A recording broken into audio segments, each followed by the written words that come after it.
Wali Allah artinya pembela atau kekasih Allah. Wali Allah senantiasa mendekatkan diri pada Allah dan berjuang untuk agama Allah. Keimanan wali Allah tidak sekedar pengakuan, tetapi keimanan mereka menghasilkan ketakwaan. Di antara ciri wali Allah adalah tidak mempunyai rasa takut karena mereka beriman dan bertakwa pada Allah sesuai firman Allah di Quran Surat Yunus ayat 62-63. Wali Allah di dunia jumlahnya banyak. Kali ini yang kita pelajari hanyalah Wali Songo. Wali Songo adalah sebutan bagi 9 wali yang telah berjasa menyebarkan Islam di tanah Jawa. Berkat kerja keras mereka, sebagian besar penduduk Indonesia beragama Islam. Siapa sajakah Wali Songo tersebut? Sunan Gresik memiliki nama asli, yaitu Maulana Malik Ibrahim. Nama lainnya adalah Maulana Maghrib karena berasal dari Maghrib atau Afrika Utara. Beliau dikenal sebagai Sunan Gresik karena berhasil mencetak kader dakwah di Gresik selama 20 tahun. Ayah dari Sunan Ampel dan Raden Santri. Beliau adalah pelopor penyebaran agama Islam di Pulau Jawa dan beliau berhasil menghilangkan sistem kasta dalam masyarakat. Miss, kasta itu apa sih? Nah, kasta itu adalah pembagian lapisan masyarakat atau kelompok masyarakat berdasarkan keturunan, berdasarkan harta yang mereka punya. Sederhananya, mungkin kalian pernah mendengar bagaimana keadaan masyarakat di zaman Rasulullah. Di zaman Rasulullah ada yang menjadi tuan atau majikan dan ada yang menjadi budak. Nah, kurang lebih kasta seperti itu. Jadi ada orang kaya yang menjadi tuan, kemudian ada orang yang tidak punya, orang miskin, dia sebagai budak dan masyarakat rendahan. Kurang lebih seperti itu ya, Nak. Nah, seperti yang kita ketahui, tadi Sunan Gresik itu berasal dari mana? Dari Afrika Utara. Coba kalian bayangkan, seseorang yang asing jauh dari negeri Afrika Utara datang ke Indonesia ingin menyebarkan agama Islam, apakah akan langsung diterima oleh masyarakat Indonesia? Tentu tidak. Tentu Sunan Gresik harus melakukan beberapa pendekatan agar ajaran Islam yang dia bawa bisa diterima oleh masyarakat Indonesia. Nah, yang pertama kali dilakukan oleh Sunan Gresik adalah membuka warung bahan pokok dengan harga murah untuk masyarakat miskin, sehingga dia bisa sedikit demi sedikit, perlahan demi perlahan bisa mendekati masyarakat Indonesia, salah satunya dengan menjual bahan pokok dengan harga murah. Selain itu, Sunan Gresik juga punya keahlian. Dia punya keahlian mengobati orang yang sakit.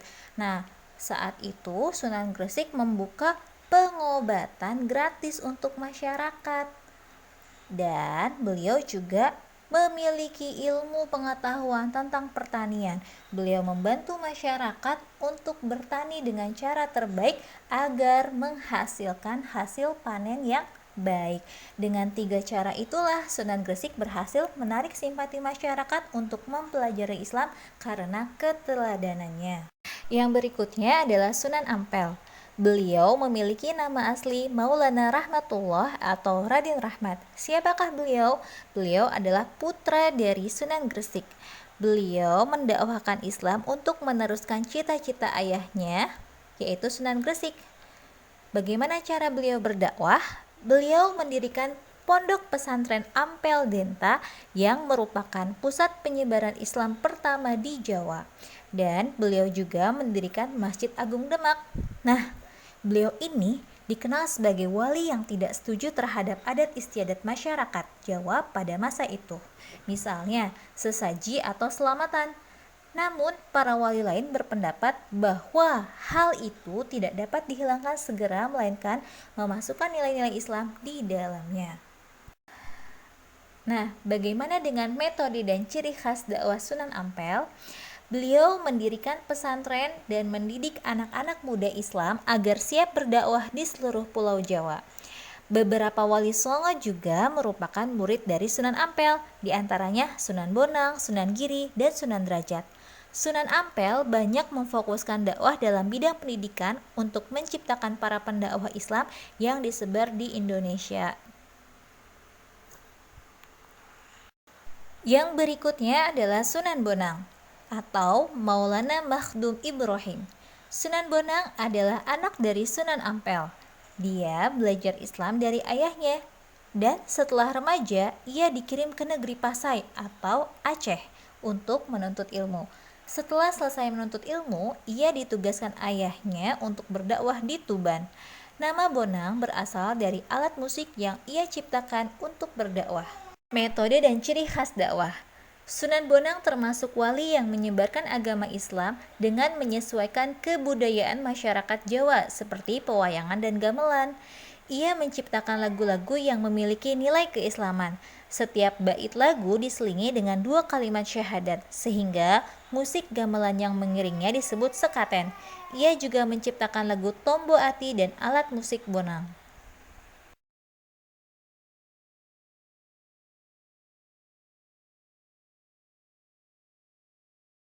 Yang berikutnya adalah Sunan Derajat. Beliau memiliki nama asli Maulana Syarifuddin. Sunan Derajat dikenal sebagai seorang wali yang berjiwa sosial tinggi. Sumbangsihnya terhadap yatim piatu, fakir miskin, dan orang sakit cukup banyak. Perhatiannya yang demikian besar terhadap masalah sosial sangat tepat, karena ia hidup pada saat kerajaan Majapahit runtuh dan rakyat mengalami krisis yang memprihatinkan. Selain itu, dalam berdakwah ia juga menggunakan media kesenian. Pangkur adalah salah satu ciptaannya. Yang berikutnya adalah Sunan Giri atau Maulana Ainul Yakin. Sunan Giri nama aslinya adalah Raden Paku. Sunan Giri merupakan seorang wali yang menyebarkan agama Islam dengan menitik beratkan pada bidang pendidikan. Sunan Giri pernah belajar di pesantren Ampel Denta. Sunan Giri kemudian mendirikan pesantren Giri. Dalam penyebaran agama Islam, pengaruh pesantren Giri menyebar hingga Madura, Lombok, Kalimantan, Sulawesi, dan Maluku. Metode dan ciri khas dakwah Sunan Giri. Yang pertama adalah membangun pesantren Giri. Ia menjadikan pesantren Giri sebagai pusat penyebaran dan dakwah Islam di Gresik. Pengaruh penyebaran Islam dari pesantren Giri sampai ke beberapa daerah seperti Madura, Lombok, Kalimantan, Sulawesi, hingga di Maluku. Yang kedua adalah membuat permainan dan lagu tradisional anak-anak. Ia merupakan pencipta permainan jelungan dan juga lagu cublak-cublak suang yang memiliki nilai keislaman agar bertakwa kepada Allah. Dengan permainan tersebut, anak-anak jadi tertarik untuk belajar Islam dan mengamalkannya dalam kehidupan sehari-hari. Yang berikutnya adalah Sunan Kalijaga. Beliau memiliki nama asli Maulana Muhammad Syahid. Sunan Kalijaga selain dikenal sebagai seorang wali, juga sebagai budayawan dan seniman. Sunan Kalijaga memiliki wawasan yang luas dan pemikiran yang tajam. Sunan Kalijaga dikenal sebagai wali yang dekat dengan rakyat, cendekiawan, dan pengusaha. Sunan Kalijaga melakukan dakwahnya dengan cara berkelana. Sarana dakwah yang digunakan berupa pertunjukan wayang kulit. Alur cerita dan tokoh wayangnya disisipkan nilai-nilai Islam. Di antara lagu yang diciptakannya adalah Dandang Gula. Makam Sunan Kalijaga terletak di Jalan Raden Sahid, Kadilangu, Demak, Jawa Tengah. Nah, kalian pasti penasaran kan bagaimana sih caranya Sunan Kalijaga berdakwah tapi dakwahnya melalui media wayang? Yuk kita tonton sama-sama cuplikan film tentang dakwah Sunan Kalijaga.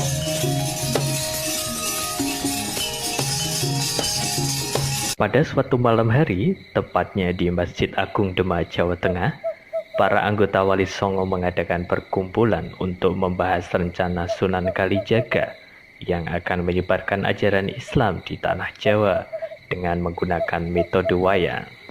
Assalamualaikum warahmatullahi wabarakatuh. Yang saya hormati guru-guru saya dan para saudara seperjuangan. Alhamdulillah, atas izin Allah Subhanahu wa Ta'ala, malam ini kita semua bisa berkumpul untuk membahas tentang rencana saya yang akan menyebarkan ajaran Islam dengan menggunakan metode wayang. Mengingat masyarakat Jawa yang sangat menggemari akan pertunjukan wayang, apakah panjenengan sedoyo menyetujui dengan apa yang saya rencanakan? Maaf Raden, kenapa harus dengan pertunjukan wayang? Bukankah wayang itu haram? Karena bentuknya yang menyerupai dengan bentuk manusia. Bukankah kita mengetahui bahwa apa yang kita ciptakan tidak boleh menyerupai bentuk yang sama persis dengan apa yang Allah ciptakan? Baik, Kanjeng Sunan Giri, bantahan jenengan saya terima. Kalau memang wayang diharamkan karena bentuknya yang menyerupai bentuk manusia, kemudian saya rubah bentuk wayang tersebut tidak lagi menyerupai bentuk manusia, apakah wayang tersebut masih dianggap haram? Misalnya saya akan merubah bentuk tangan, kaki, dan hidung yang saya panjangkan. Itulah usulan saya. Apakah usulan saya bisa diterima?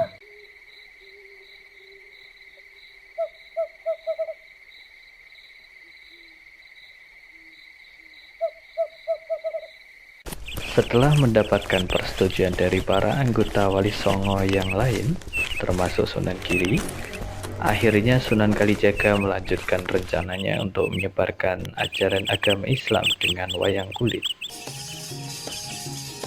Pada keesokan harinya, Sunan Kalijaga mulai memainkan wayangnya. Lakon Nawaruci sebagai lakon utama yang dimainkan oleh Sunan Kalijaga.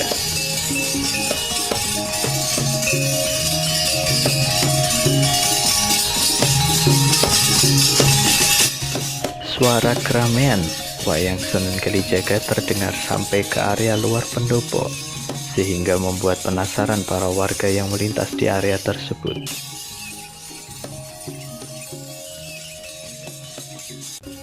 Kalau begitu, kita masuk ke dalam pendopo saja untuk membuktikan kalau itu benar-benar orang yang sedang bermain wayang.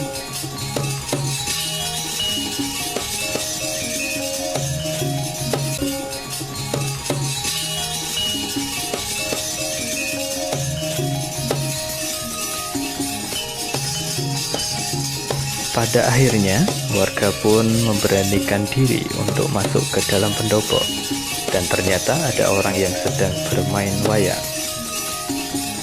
Seiring berjalannya waktu, semakin banyak warga yang datang ke pendopo untuk menyaksikan pertunjukan wayang yang dimainkan oleh Sunan Kalijaga. Pada kesempatan itulah, Sunan Kalijaga memulai dakwahnya dengan mengenalkan ajaran agama Islam yang baik dan benar. Sunan Kalijaga meyakinkan kepada mereka bahwa tidak ada yang disembah kecuali Allah dan meyakini bahwa Nabi Muhammad adalah utusan Allah. Sunan Kalijaga juga menawarkan diri kepada siapa saja yang ingin menganggap pertunjukan wayangnya. Tidak perlu membayar upah dalam bentuk apapun, tetapi cukup membaca 2 kalimat syahadat saja. Dengan cara itulah, ajaran agama Islam berkembang sangat pesat di Nusantara.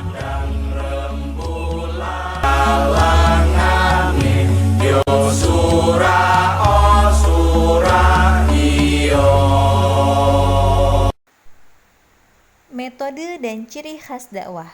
Sunan Kalijaga memiliki pola dakwah yang sama dengan Sunan Bonang, karena Sunan Bonang adalah guru sekaligus teman dekat Sunan Kalijaga.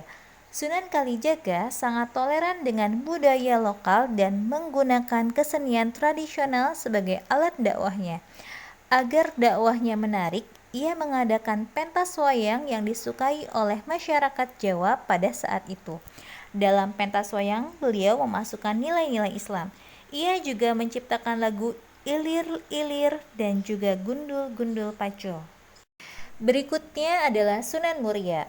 Beliau memiliki nama asli Maulana Umar Said. Sunan Muria dikenal sebagai wali yang pendiam, tetapi sangat tajam fatwanya. Sunan Muria juga dikenal sebagai guru tasawuf. Dalam menyebarkan agama Islam, Sunan Muria lebih memfokuskan di daerah pedesaan. Oleh karena itu, Sunan Muria tinggal di daerah yang jauh dari keramaian bersama rakyat biasa. Sunan Muria juga seorang wali yang menyukai seni. Dua tembang bernuansa Islami hasil ciptaannya adalah Sinom dan Kinanti. Tembang Sinom umumnya melukiskan suasana ramah tamah dan nasihat. Tembang Kinanti bernada gembira digunakan untuk menyampaikan ajaran agama, nasihat, dan filsafat hidup. Yang berikutnya adalah Sunan Kudus. Beliau memiliki nama asli Maulana Ja'far Shadiq. Di antara wali songo yang mendapat gelar wali al-ilmi atau orang yang berilmu luas adalah Sunan Kudus. Sunan Kudus dikenal sebagai wali yang memiliki berbagai ilmu agama, seperti ilmu tauhid dan fikih. Karena ilmunya itu, Sunan Kudus mendapat kepercayaan dari Kesultanan Demak untuk mengendalikan pemerintahan dan menjadi hakim tinggi di wilayah itu. Untuk memudahkan penyebaran Islam, Sunan Kudus membangun sebuah masjid di Kudus yang disebut Menara Kudus. Makam Sunan Kudus terletak di Jalan Menara Kudus, Jawa Tengah. Dan yang terakhir adalah Sunan Gunung Jati. Beliau memiliki nama asli Maulana Syarif Hidayatullah. Salah seorang wali songo yang sangat berperan dalam penyebaran agama Islam di Cirebon, Jawa Barat adalah Sunan Gunung Jati. Sunan Gunung Jati merupakan cucu Raja Pajajaran yang lahir di Mekah. Setelah dewasa, Sunan Gunung Jati memilih berdakwah di Jawa Barat hingga berhasil menjadikan Cirebon sebagai kerajaan Islam pertama di Jawa Barat. Alhamdulillah, sekian ya materi penjelasan dari Miss Isni. Semoga materinya dapat difahami dengan baik. Mohon maaf atas segala kekurangan. Terima kasih. Luangkan waktu untuk membaca buku ya nak, karena membaca adalah jendela dunia. Assalamualaikum warahmatullahi wabarakatuh.